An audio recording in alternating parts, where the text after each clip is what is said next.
Hey guys, Michael Wilkie from Aspire Health and Fitness.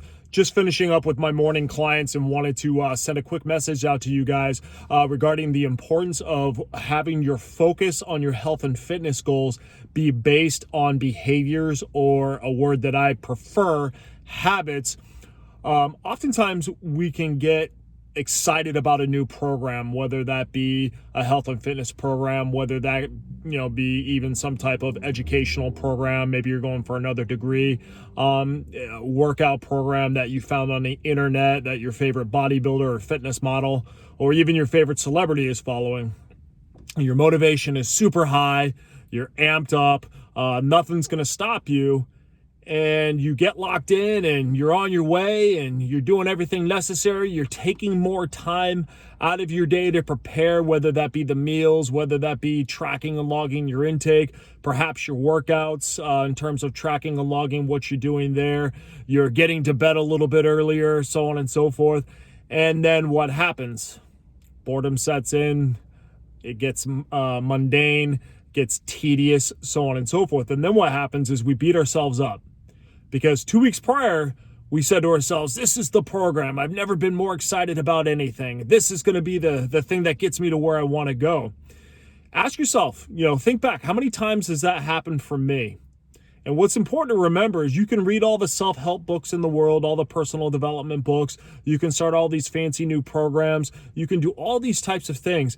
And your motivation is going to be high. But what's important to remember is you're not always going to have that same feeling 2 weeks later as you did that first day you began. So how do you keep yourself locked in to your program? And that it comes down to that mental shift that you make, the approach that you take toward those health and fitness goals. It's about behaviors.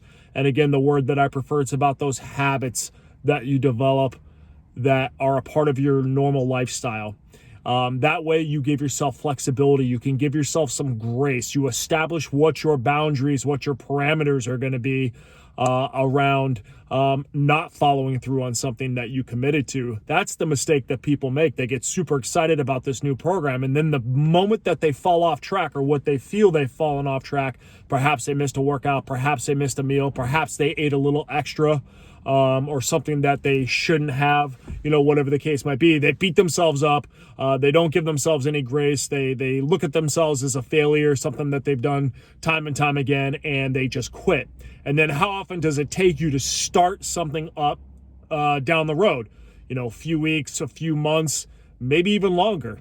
So instead of looking at your approach to your health and fitness as this new program that I'm going to start, this new lifestyle, if you will, these are the things that I'm going to do on a consistent basis. That's where your focus should be, not on, I got to do this, I'm going to do this, I'm going to do this, and I'm going to do it perfectly. Because I'm telling you now, I've been doing this for 21 years. And even back in my day when I was competing, I was never perfect. As much as I wanted to be, I was never perfect. Now, again, that's a very extreme example. We're just talking about regular health and fitness goals here, and just, being happy within your own skin. Give yourself some grace. Give yourself some flexibility. Identify those behaviors that you want to develop as part of your health and fitness routine. Identify those habits that you need to not only develop, but also some of those unhealthy habits that you have now. What you need to replace those. What do those look like?